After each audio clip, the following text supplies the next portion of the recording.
13, versos 1 a 17.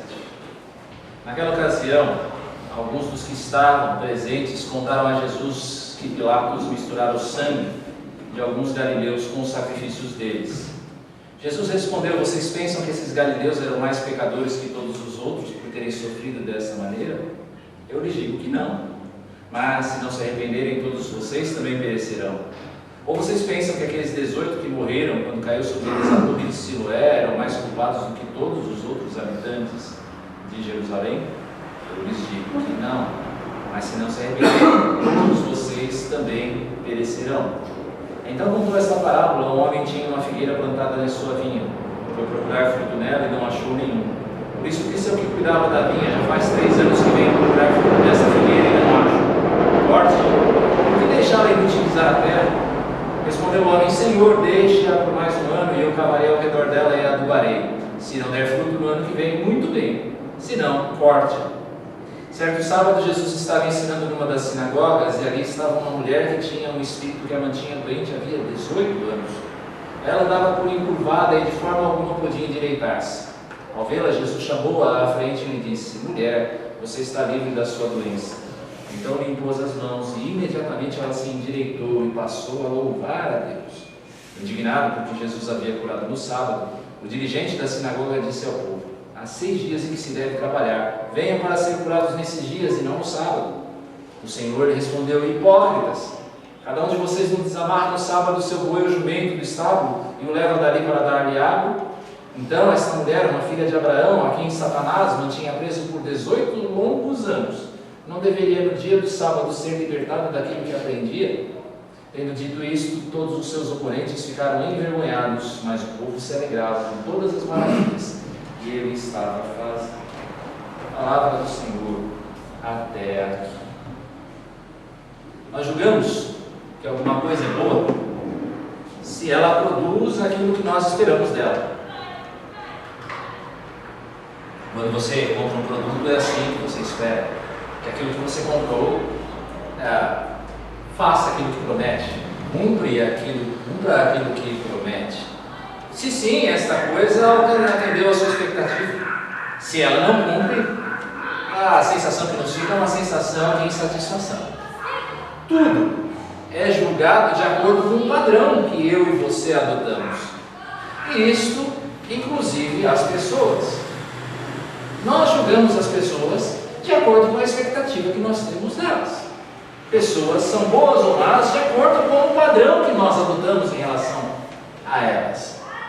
Por exemplo, quando nós pensamos nesta história que aconteceu há 1 semana e meia, 2 semanas atrás, em Suzano, nós entendemos, alguns vão entender, a grande maioria, vai entender que aqueles atiradores eram maus e que mereceram o fim que tiveram. Nós, afinal de contas, temos por padrão que matar é errado. E por causa desse nosso padrão, nós entendemos que aqueles rapazes eram maus. Entretanto, existem pessoas que têm um padrão diferente. Para essas pessoas, vale a pena você fazer qualquer coisa para você alcançar popularidade.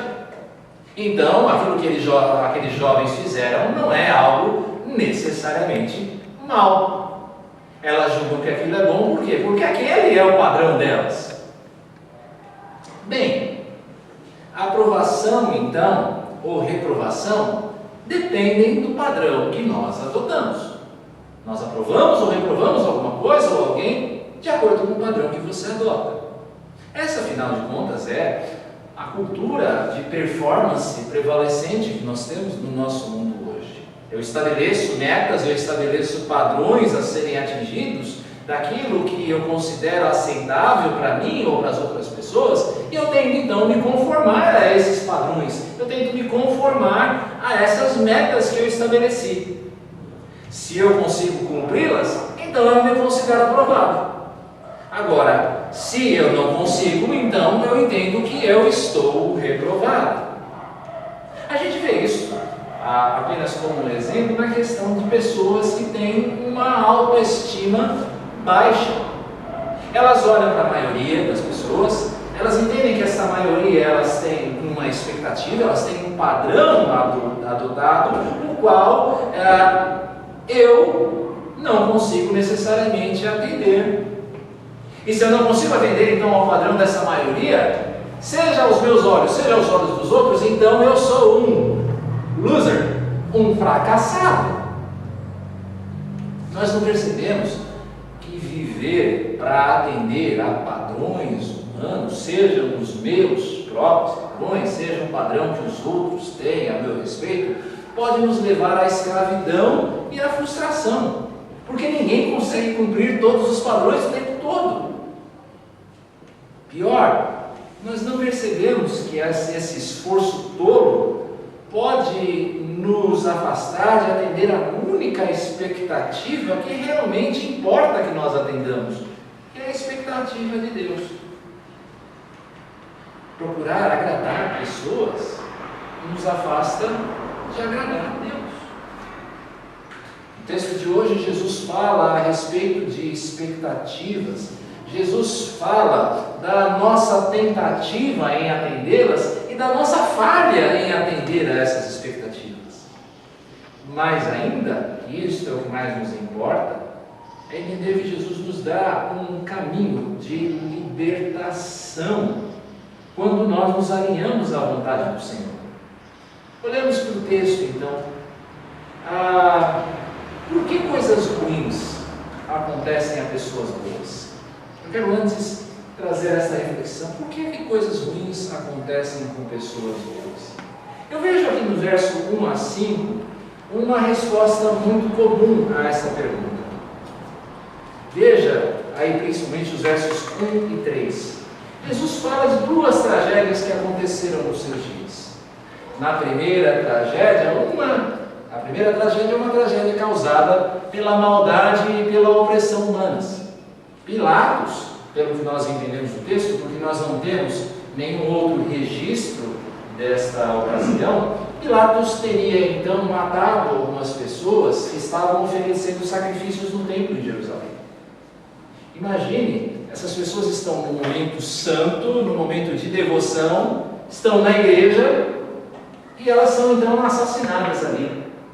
E o seu sangue então se mistura ao sacrifício, o sangue do sacrifício que elas mesmas estavam oferecendo. A outra catástrofe que nós vemos aqui é uma daquelas catástrofes aleatórias que acontecem o tempo todo, aqueles acidentes que a gente vê o tempo todo. Uma torre em Jerusalém, a torre de Siloé, desaba e mata 18 pessoas. Talvez a mentalidade daqueles que estavam ao redor de Jesus fosse aquela mentalidade dos amigos de Jó. Quando eles dizem assim, reflita agora, Jó. Um dos amigos diz assim, qual foi o inocente que chegou a perecer?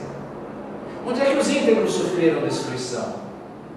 Qual é a ideia por detrás dessa frase? A ideia é de que se você é realmente justo, se você é realmente bom, então não faz sentido você imaginar que você vai ser abalado por alguma tragédia. É o pensamento dos amigos de Jó. Se você fosse, Jó, realmente bom, então isso tudo que aconteceu com você, a gente sabe de todas as tragédias de Jó, isso não teria acontecido. Os discípulos de Jesus tiveram essa ideia também quando eles encontraram um jovem cego. E eles fizeram uma pergunta para o Senhor: quem é que pecou para que esse homem fosse assim? Quem é que pecou para esse jovem, tão jovem, desculpe a redundância, ser cego? Foi ele mesmo? Ele cometeu algum pecado? Os seus pais cometeram um pecado e agora ele está sendo castigado? Isso aqui é a pura mentalidade de merecimento e performance. A ideia de que é impossível que coisas más aconteçam a pessoas que nós consideramos boas. Quantas vezes você talvez já tenha se deparado com essa pergunta no teu próprio coração, ou em outras pessoas que, sabendo que você é cristão, dizem, bem, por que é que coisas ruins acontecem com pessoas boas? Essa é a mentalidade que nós temos aqui. Daí, com base nessa mentalidade, a gente não consegue entender campos de concentração, por exemplo. Por que é que Deus permitiu coisas como o Holocausto? Nós não entendemos coisas que aconteceram, como coisas que acontecem, como a que aconteceu nessa semana na África, o furacão que passou por 3 países africanos. africanos, Malau e Moçambique, mais um, matando, destruindo diversas casas que já são sofridas por causa da pobreza, por causa da miséria. A gente não consegue entender como é que Deus permite alguma coisa assim. A gente não entende o abuso e a violência contra crianças. Como é que Deus permite que uma criança pequena, dos seus 7 meses de idade, como Samuel, possa ser abusado por um maníaco, por um pedófilo? A gente não entende a maldade. Como é que Deus permite que essas coisas aconteçam? Como é que Deus permite doenças incapacitantes, doenças que trazem tanto sofrimento a pessoas que ao longo de sua vida, pelo menos aos nossos olhos, fizeram tanto bem aos outros? Não é possível que Deus permita isso. Se essas pessoas aqui, narradas, descritas nos versos 1 e 3, morreram, pensam aqueles que ouvem Jesus, que está ensinando justamente sobre o juízo. Você se lembra, semana passada, nós estávamos falando sobre isso? Jesus está ensinando sobre o juízo, e essas pessoas podem estar pensando que esses que morreram estavam em débito com Deus.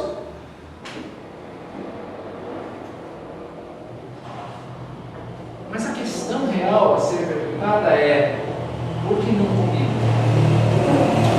Por que não comigo? É justamente Jesus que muda a questão aqui nesse sentido. Não é o porquê as coisas ruins acontecem com pessoas boas ou más o importante aqui. O importante é a gente pensar por que essas coisas não acontecem o tempo todo. É isso que Jesus está dizendo aqui. A questão de fundo e mais importante não é porque coisas ruins acontecem, coisas boas, mas porque elas não acontecem o tempo inteiro. Eu explico. A verdade evidente da Escritura é que nós voluntariamente escolhemos, e isso sem qualquer exceção, sermos maus. Eu e você, nós todos que estamos aqui, você na sua casa, depois assistindo a essa mensagem, nós escolhemos ser maus. Talvez agora no seu coração desperte aquele sentimento de incredulidade. Eu não, pera pastor, você está indo demais, longe demais aqui comigo. Mas quem está dizendo isso não sou eu. Quem diz isso a seu respeito é a Bíblia. Deixe que a Bíblia pinte o seu retrato em cores vivas em apenas 2 versículos. 2 ou 3 versículos. Todavia, não há um só justo na terra. Ninguém que pratique o bem e nunca peque. Não há um só justo que nunca peque. O coração é mais enganoso que qualquer outra coisa, e a sua doença é incurável. Quem é capaz de compreendê-lo? Pois todos pecaram e estão destituídos da glória de Deus. Essa é a verdade sobre você. Essa é a verdade sobre mim. Sobre todos nós. Nós escolhemos ser maus. Nós escolhemos pecar. Nós escolhemos desobedecer a Deus. Voluntariamente nós escolhemos isso. E a consequência do pecado, segundo a Bíblia, é a morte. Se nós estamos falando de merecimento, então deixe-me dizer uma coisa a você. Você merece morrer. A única coisa que você merece de Deus é morrer. Existe uma música evangélica muito famosa, que de evangélica em si ela não tem nada, porque ela não tem nada a ver com o evangelho, que diz: restitui, traz de volta o que é meu. Querido, o que é teu é o inferno. Você quer o inferno de volta?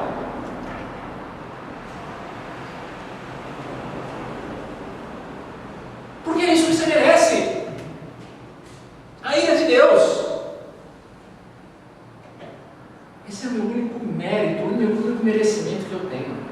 É a ira dele. Quando o homem toma consciência da sua finitude, quando o homem intui que ele vai ter de prestar contas dos seus atos diante de Deus, só existem 2 caminhos possíveis para ele tomar. O primeiro caminho é o legalismo. Ele começa então a estabelecer padrões de aprovação diante de Deus. Ele faz como um checklist daquilo que ele acredita. Deus exige de nós. Ele pensa que Deus exige dele certas coisas, então ele começa a se focar naquelas coisas. Deus exige que eu seja um bom pai, um bom marido, como a gente vai falar daqui a pouco. E ele vai fazendo um checklist. Essas coisas eu faço, essas coisas eu faço, essas coisas eu faço. No versos 10 a 17 eu tenho um exemplo. Nessa história da mulher que é curada, a gente pode pensar que o foco é a mulher, mas o foco dessa história não é a mulher que é curada. O foco dessa história é o líder da sinagoga, que condena aquilo que Jesus e aquela mulher estão fazendo, sendo curada no sábado. E para entender bem essa história, é necessário conhecer como é que os judeus entendiam essa questão do sábado. Como é que eles entendiam esse negócio de sábado? E por que o sábado é tão importante para eles? O sábado foi algo criado por Deus logo depois da criação. Em Gênesis capítulo 2, é descrito para nós justamente o primeiro sábado. Quando Deus, depois de criar o mundo, ele descansa, ele contempla aquilo que ele fez, ele vê que aquilo é bom, e então ele descansa. Eis aí instituído o sábado. E para nós que somos cristãos, o domingo, que mudou porque nós comemoramos a ressurreição de Cristo, a nova criação. Bem, o sábado então, com base nisso, é uma expressão de descanso, é uma expressão de deleite na bondade de Deus. Eu guardo o domingo porque eu quero um dia, Deus me ordena reservar um dia para olhar para trás e ver como Ele é bom, como tudo aquilo que Ele fez ao longo dessa semana foi bom para mim. É um dia de agradecer, é um dia de entender que Deus foi fiel, que Ele cumpriu as suas promessas, é entender toda a providência de Deus. É por isso que o sábado, e no nosso caso o domingo, eles existem. Nós paramos as nossas atividades e nós nos reunimos como igreja, como nós estamos fazendo aqui, para adorar a Deus por Ele ser quem Ele é. Um Deus bom, gracioso, misericordioso, que cuida de nós, que nos reuniu em Jesus Cristo. Só que a alegria aos olhos dos judeus sucumbe pelo fardo da lei. Aquilo que devia ser uma expressão de alegria, de prazer, de satisfação, torna-se para eles um fardo. Isso é até algo compreensível. Nós conseguimos até entender o porquê eles guardavam, tinham esse negócio do sábado tão próximo deles, tão arraigado no coração deles. Eles entendiam o sábado dessa maneira porque eles haviam passado por uma experiência de exílio, quando eles foram expulsos da sua terra por haverem desobedecido à lei de Deus. Eles desobedeceram, Deus os expulsou da sua terra, inclusive em relação ao sábado. Veja o que diz Ezequiel 20:16: eles profanaram os meus sábados. Eles tinham uma noção de que, porque eles não respeitaram o sábado, eles não respeitaram o descanso, eles tinham sido punidos. O problema é que eles tomaram a forma pela substância. Eles tomaram o cumprimento da regra e fizeram isso em detrimento do espírito e da finalidade da lei. Eu explico. Essa expressão de prazer e de deleite natural, voluntária, que vem do coração, se transformaram em 39 regulamentos sobre o sábado. 39 regrinhas sobre o que eles podiam fazer ou não no sábado. É uma pesquisa muito interessante. Quando você chegar em casa, procure 39 regulamentos sobre o sábado. Vale até hoje. Eu procurei e encontrei no site judaico atual, dos judeus ortodoxos, eu encontrei algumas regras interessantes. Por exemplo, para vocês terem uma ideia do que é esse detalhamento, preste atenção. Diz uma das regras que no sábado você não pode carregar coisas. Você não pode carregar coisas. Aliás, essa é uma das principais regras do sábado. Então, e esta regra é verdadeira, ok? Isso está lá na lista deles. Já que você não pode carregar coisas, então é proibido você carregar um lenço. É proibido você carregar as chaves do seu carro. É proibido você carregar a sua, não está aqui, mas a sua carteira, o seu celular. Você não pode carregar essas coisas no sábado com você. É pecado. No sábado, você não pode acender coisas. Então, no sábado, você não pode acender uma lâmpada. Você não pode acender uma lâmpada no sábado. No sábado, você não pode acender um fósforo. E já que no sábado você não pode acender coisas, então você não pode dar partida no seu carro, porque você está acendendo a chama do motor. No sábado, você não pode também, já que você não pode acender, você não pode apagar coisas. Então você não pode, como eu fiz, apagar uma lâmpada. Vocês percebem? Além da curiosidade da coisa, a minúcia e o fardo que isso representa para um judeu. Aquilo que deveria ser uma expressão de prazer se tornou um mandamento pesado. Não tinha alegria nisso. Isso é legalismo. Isso é legalismo. Nós somos tentados a fazer isso o tempo todo. Eu e você, nós somos tentados a fazer isso o tempo todo. Nós estabelecemos para nós, lógico, talvez não a regra de não poder acender uma lâmpada, mas nós começamos a estabelecer para nós expectativas e coisas que a gente acha que vão agradar a Deus. E aí eu tenho a expectativa de ser um bom marido, seja lá o que isso significa, de ser uma boa mãe, de ser um crente devoto, e eu começo a estabelecer regras do que isso significa. Todas essas coisas, ser um bom pai, ser um bom marido, ser um crente devoto, são coisas boas, não me entenda mal, são coisas elogiáveis diante de Deus. Só que essas coisas podem ser ídolos. E a gente achar que o nosso relacionamento com Deus depende de nós obedecermos às nossas próprias regras. Mas a grande dificuldade disso é que essas coisas, por exemplo, estimulam o nosso orgulho. Nós nos tornamos orgulhosos dessas coisas, por quê? Porque eu olho para a minha família, eu vejo que a minha família é aquela família margarina, em que a minha família se senta na sacada, numa manhã ensolarada, e o cachorrinho vem e pula, e os meus filhos estão ao redor da mesa, e a expressão é só aquela expressão de alegria, ninguém tem problemas, e eu vejo que, então, a minha família é muito melhor do que a família do André. Eu começo a pensar que a minha família é melhor que a família do André, porque eu sei que a família do André tem problemas, mas a minha, opa!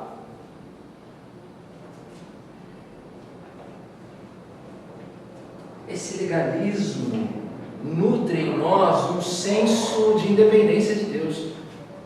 Porque se afinal de contas, ser agradável a Deus, cumprir a expectativa de Deus é cumprir regras, então eu não preciso dele.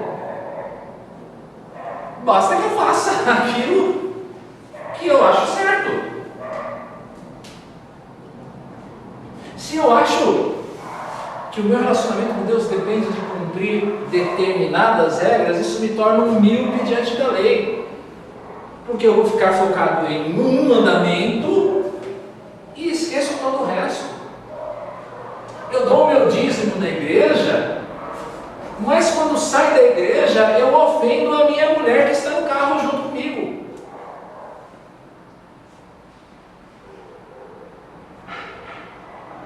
Eu oro, só que na segunda-feira, no meu emprego, eu uso a máquina de Xerox para tirar a cópia da apostila da faculdade. Eu espero que eu esteja falando aqui de um exemplo real, por favor. Miopia em relação à lei. Jesus chama isso pelo nome no verso 15. Isso é hipocrisia. Esse líder da sinagoga sabia muito bem que quem se apegava tanto ao sábado não conseguia cumprir a sua própria lei, porque o resultado final do legalismo é frustração. Esse é o resultado do legalismo. Nem ele cumpria, sabe por quê? Porque no sábado, ele que dizia que essa mulher não precisava ser liberta no sábado, ele libertava o seu boi que estava preso para o seu boi pastar. É no verso 15. Ele libertava o seu jumento para beber água. Só que aquela mulher que era alguém semelhante a ele, com os mesmos problemas, com as mesmas lutas e com o mesmo Deus que ele servia, ele não libertava. Hipócrita. O resultado do legalismo é esse. Ele traz frustração a quem o adota. Por quê? Porque a gente não consegue cumprir os nossos próprios padrões. O resultado do legalismo é mentira diante dos homens. Porque as pessoas olham para nós e nos veem como pessoas boas, pessoas perfeitas, mas elas não veem o que está por detrás. Elas não veem os problemas, elas não veem os pecados, elas não veem a podridão que se esconde no nosso coração. Para um legalista, a aprovação e reprovação dependem do padrão adotado, e nós falhamos com os nossos próprios padrões. Como é que então nós podemos satisfazer a exigência de Deus se não é cumprindo regras? A resposta nós vemos nos versos 3 a 5. O segredo para cumprir a expectativa que Deus tem em relação a nós é o alinhamento com a sua vontade. É nós deixarmos os nossos maus caminhos, inclusive o caminho do legalismo, e confiar naquilo que Ele nos disse. Aquilo que Jesus chama de arrependimento. É deixar o nosso caminho e abraçar o caminho do Senhor. É deixar de buscar a justiça própria e buscar aquela que vem de Deus, por meio de Jesus Cristo. Deus exige de nós, queridos, não apenas uma mudança de prática. Deus exige de você não apenas que você mude o seu comportamento. Deus exige de você que você mude o seu coração. A disposição mais interior do seu ser, da sua vontade. Arrependimento é uma decisão de mudar. Primeiro, uma decisão de mudar. E depois dessa decisão de mudar, você seguir uma transformação constante segundo a palavra de Deus. Um novo coração, uma nova disposição, uma decisão de mudar. E depois, a cada dia, você buscar cumprir a vontade de Deus. Isso atende o padrão de Deus. Qual é a diferença do legalismo? Não é cumprir regras dos dois lados? Não, há uma diferença fundamental aqui em relação ao legalismo, é a motivação. Eu obedeço, eu me submeto à vontade de Deus, não para nós sermos salvos. Não é para que eu seja salvo, mas é porque, como o verso 16 diz, eu sou filho. Eu obedeço porque eu sou filho de Deus. Eu amo meu Pai. Eu amo o que Ele fez e faz por mim todos os dias. Então eu obedeço. Eu obedeço não apenas porque eu devo, eu obedeço porque eu amo. E o amor é o espírito da lei. Quem ama, cumpre a lei. Mas quem é suficiente para mudar o próprio coração? E aí a gente chega no problema, porque se arrependimento, se o que Deus exige de mim é uma mudança de coração, como é que eu mudo o meu próprio coração? Deus sabe o quanto eu tenho. Deus sabe o quanto você tem no nosso próprio coração. Deus sabe a sua vontade, o seu querer.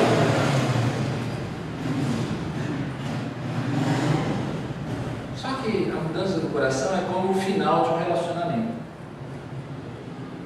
Sabe o final do relacionamento? Você que namorava há uns tempos atrás, hoje em dia você está casado, já não é mais assim, mas quando a gente namora é assim.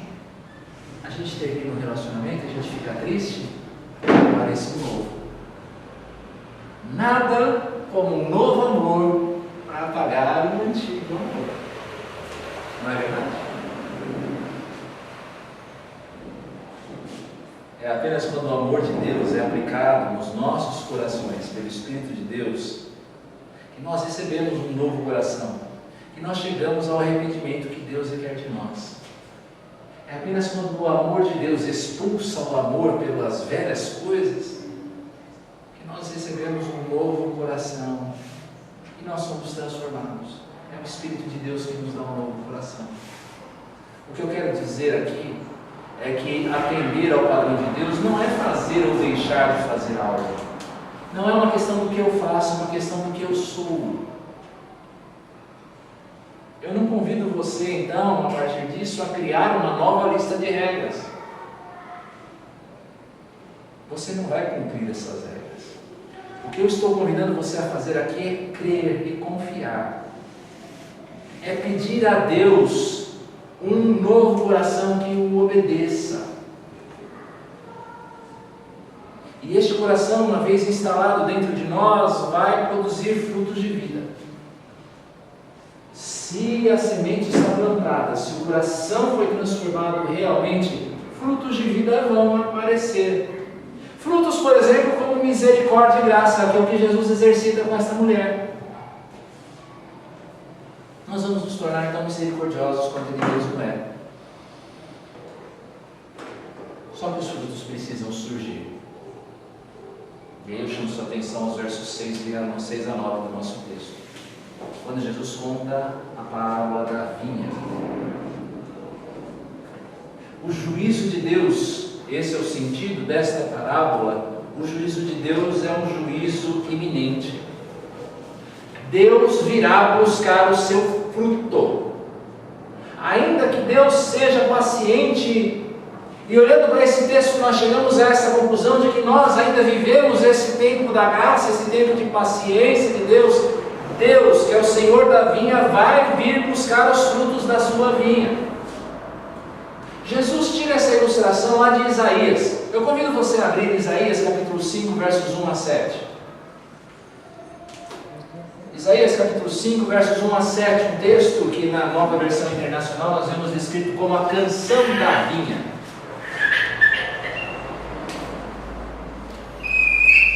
Veja só a imagem que Jesus usa. Cantarei para o meu amigo o seu cântico a respeito da sua vinha.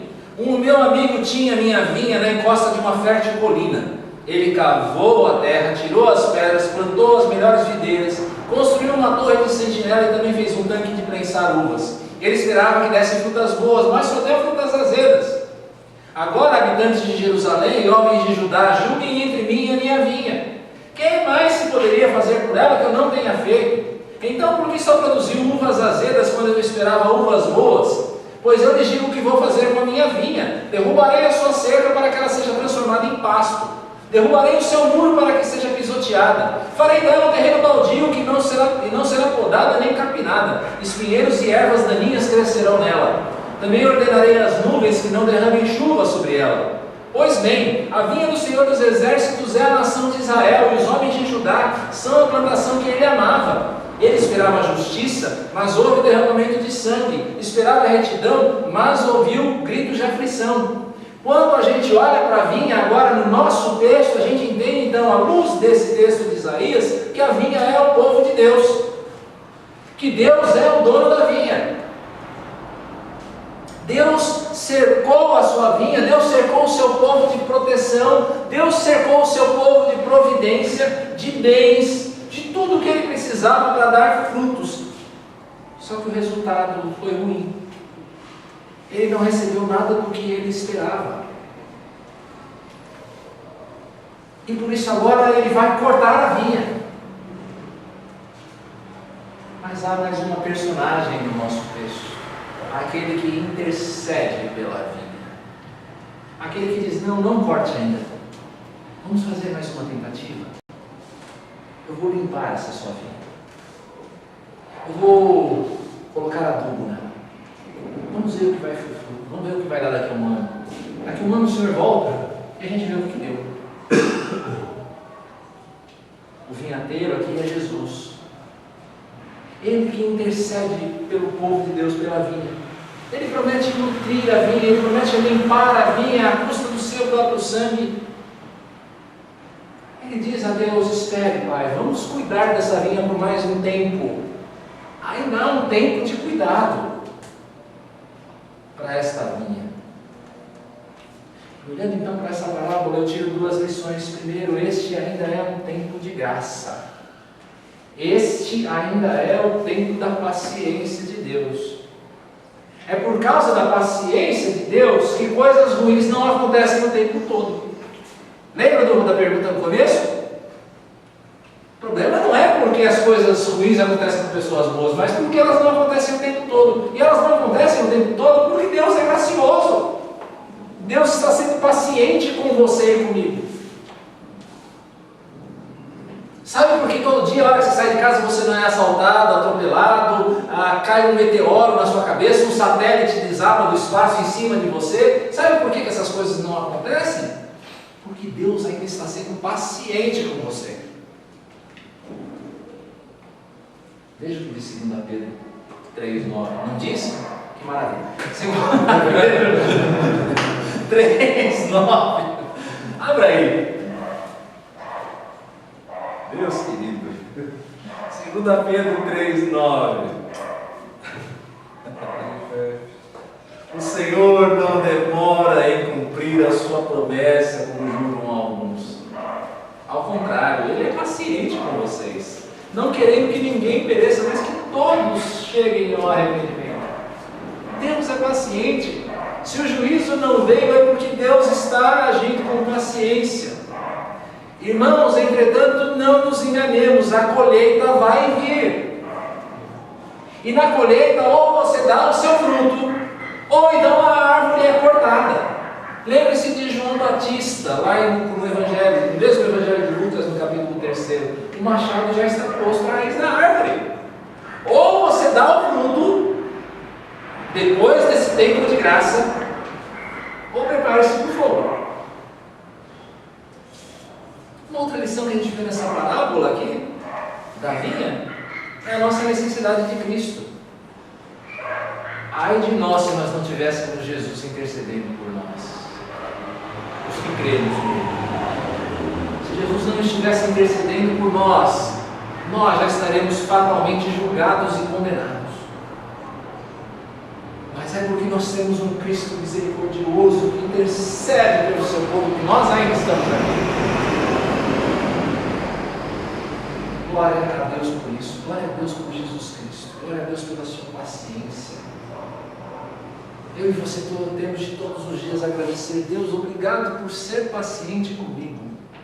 Aliás, como eu tenho feito essa oração ultimamente, quando eu olho para as minhas próprias deficiências, quando eu encosto a minha cabeça no travesseiro à noite do lado da minha esposa, digo: Deus, obrigado pela tua paciência.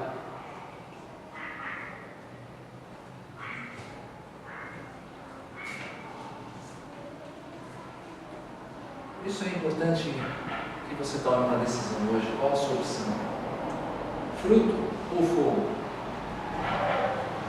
Atender ao padrão de Deus ou atender aos seus próprios padrões?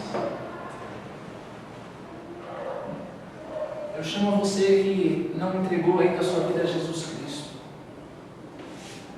Meu amigo não crente que talvez esteja aqui, só Deus conhece teu coração. E é capaz que a gente tenha aqui aqueles que ainda não creem no Senhor Jesus, aqueles que nos assistem depois de casa com o vídeo compartilhado pela igreja. Eu chamo você, em nome de Jesus, eu rogo a você por uma opção consciente pela mudança de vida. Não tenha dúvidas a respeito daquilo que a Bíblia diz a seu respeito. Você é mau por natureza. Você é um pecador por natureza. Não há maneira mais viva e clara de eu dizer isso para você, sem medo algum de parecer politicamente incorreto. Você é mau. Todo mundo vai dizer para você: não, você é uma pessoa boa que comete um erro aqui ou ali. Não, não, não. Você é mau. É perverso. E você precisa tomar uma decisão consciente de mudar a tua vida, de escolher a vida e não a morte. Deus é paciente. Deus é sim misericordioso, mas o julgamento virá. E você não sabe quando. E você não sabe quando esse julgamento virá. Pode demorar 20 anos, 30 anos, 50 anos para você se apresentar diante de Deus. Jesus pode levar ainda séculos para retornar, mas o julgamento virá. Pode ser que você seja chamado à presença dele hoje. Eu fiz esse chamado semana passada e eu repito hoje, por quê? Porque graças a Deus e pela paciência de Deus, todos vocês voltaram. Mas quem garante que isso vai acontecer na semana que vem? Eu não posso garantir que eu vou estar aqui na semana que vem. Aliás, sobre a minha própria vida, eu não posso nem garantir que eu vou conseguir chegar em casa. Aliás, sobre a minha própria vida, eu não posso nem garantir que eu vou conseguir chegar à mesa do café hoje. Eu conheço a história de um pastor que era bem considerado na nossa denominação. Ele estava pregando num certo domingo quando ele começou a passar mal, se sentir mal. De repente, ele desabou. Obrigado pela ilustração. É isso que aconteceu. Ele desabou o público. Na semana ele foi fazer exames. Ele não morreu, graças a Deus, mas foi fazer exame e foi detectado com um câncer incurável no cérebro, que rapidamente o matou. Quem pode garantir o que você vai fazer amanhã? Quem pode garantir o que você vai fazer nos próximos 5 minutos? Por isso, tome agora, já, uma decisão consciente por Cristo. Aproveite a paciência do Senhor com você. Aproveite que Ele permitiu que você estivesse vivo agora, para poder dizer sim a Ele. Mas esse texto também fala a nós que somos crentes, porque Ele nos chama a avaliar os nossos frutos. Nós somos a vinha do Senhor, meus irmãos. O povo que Ele escolheu, o povo que Ele plantou, o povo que Ele cuidou, o povo que Ele abençoa, e todos os dias Ele continua a abençoar a mim e a você. Ele continua a abençoar nossas casas têm provisão. Nós temos a palavra de Deus, nós conhecemos a Jesus Cristo, o Espírito de Deus está em nós. Onde estão os frutos?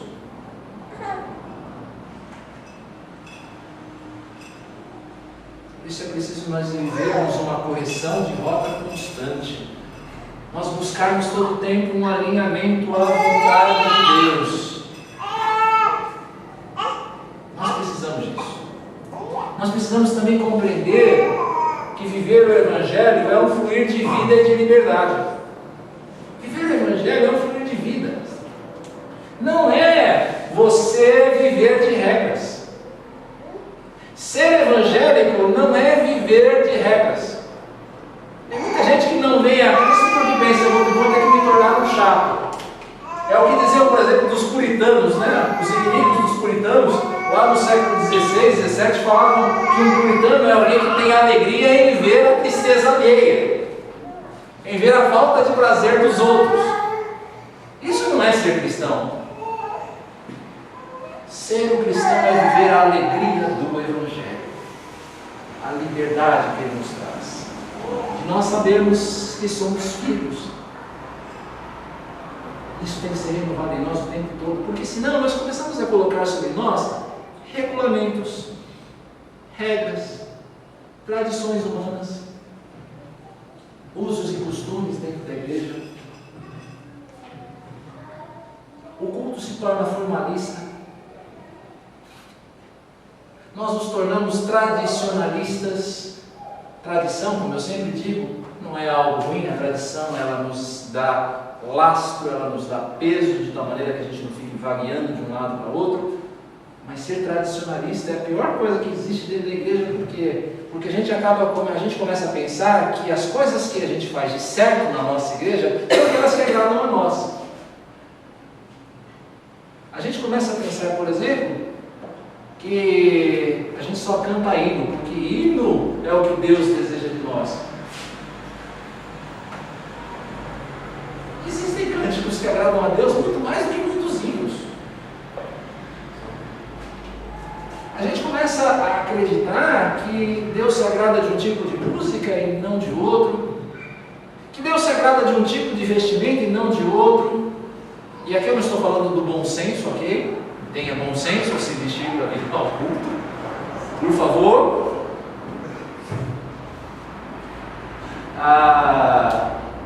Mas a gente começa a adotar essas regrinhas. O Evangelho é um fluir recebemos em Cristo Jesus. Mas eu creio, esse texto também tem algo a dizer diretamente para nós, como Antioquia. Nós aqui, nesta igreja hoje. Graças a Deus, nós temos conseguido nutrir nesta igreja a liberdade de nós sermos autênticos. De nós sermos quem somos. E nós não precisarmos de usar de máscaras de santidade perfeita, a qual nós não temos uns com os outros. Graças a Deus, nós temos tido a liberdade aqui de mostrar quem nós realmente somos.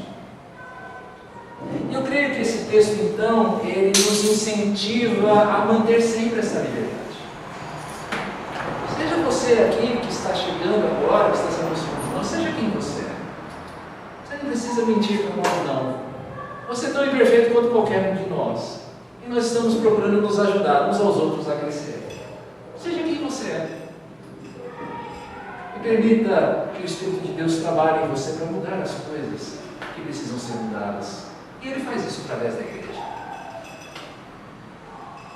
E olhar também para nós aqui na Antioquia, a sempre considerar as nossas decisões e práticas à luz do Evangelho. O Evangelho tem que ser o centro desta igreja. Tudo que nós fazemos tem a ver com o Evangelho. Seja a mensagem que a gente prega, seja o churrasco que a gente come uma vez por mês, seja o culto infantil, a nossa escola bíblica, o Evangelho tem que ser o nosso norte. Queridos, que Deus nos ajude a atendermos ao padrão deles, na liberdade que Ele nos dá de filhos. Que Ele nos liberte dos padrões humanos, dos padrões que nós estabelecemos para nós mesmos. Possamos olhar para a Escritura e entender o que Deus requer de nós. Que Ele assim nos abençoe. Vamos nos colocar em pé.